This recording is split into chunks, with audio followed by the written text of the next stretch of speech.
Let's go to another question. Who is Babylon in Revelation? It's a whole chapter that's given to that, and we've skipped that. And so what is Mystery Babylon?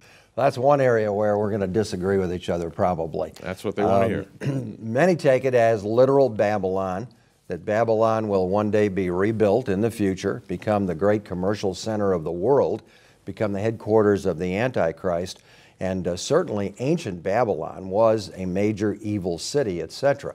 But even by the time of John, it was not a major city that was having a major commercial influence in the world.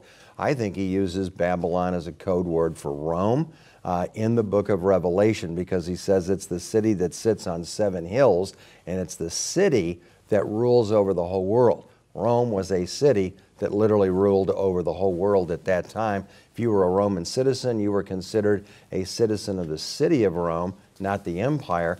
And so because he calls it Mystery Babylon, I think it's a clue that you're not supposed to take it literally. Okay, Mark? Yeah, it's fascinating to me. You know, when you come to the book of Revelation, most people never would think of this, but 44 of the 404 verses in the book of Revelation are about Babylon. 11% of the book of Revelation is about Babylon. So whatever it is, it's important. And Babylon is the last place that God deals with before the second coming of Jesus in Revelation 19. Yeah, I agree with Ed. I think this is the most difficult interpretation of the book of Revelation. People take Babylon to be Rome. Of course, some take it to be New York City.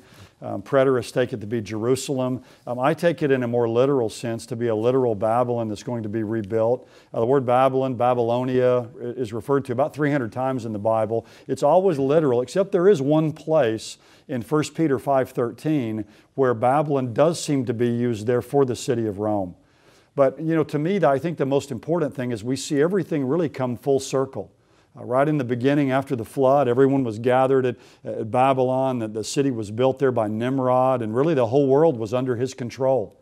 God scattered men over the face of the earth, and Satan, who's the master globalist, has been kind of inexorably bringing the world back together again. And we see this Babylon, whatever it is in the end, is going to be Antichrist city. It's kind of man's city.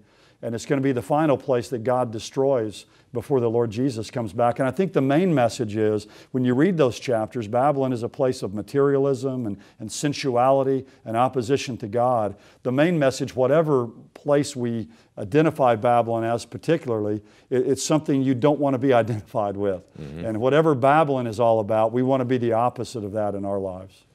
If I could just add, I certainly have respect for the different positions, and yes, I think that's the way it should be among Christians. Yeah. To disagree agreeably.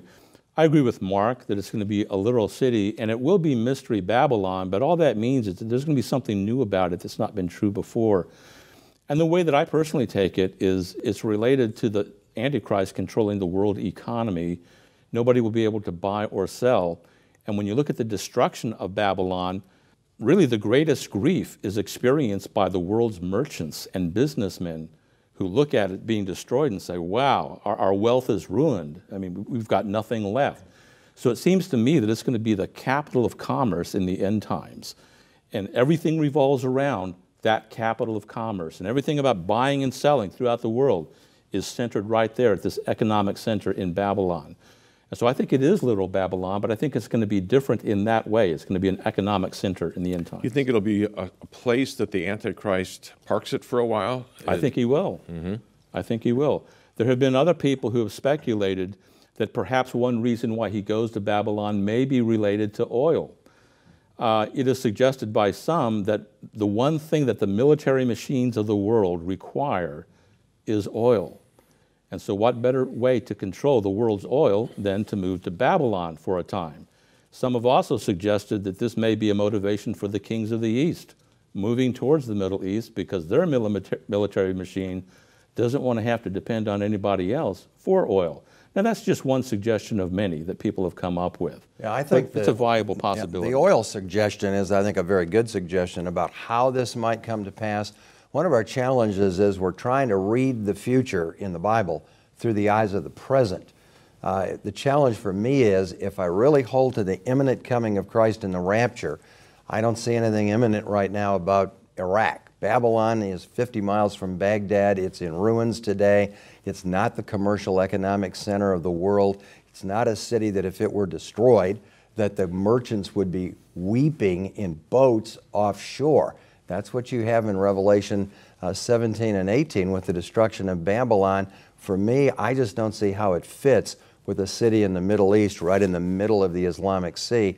But time moves on, and in God's plan, anything could happen in the future. I think the bottom line for all of us is it represents the ultimate evil of this world, totally engrossed in materialism and an obsession with itself and not with God, and God's going to bring whatever it is to destruction in the end.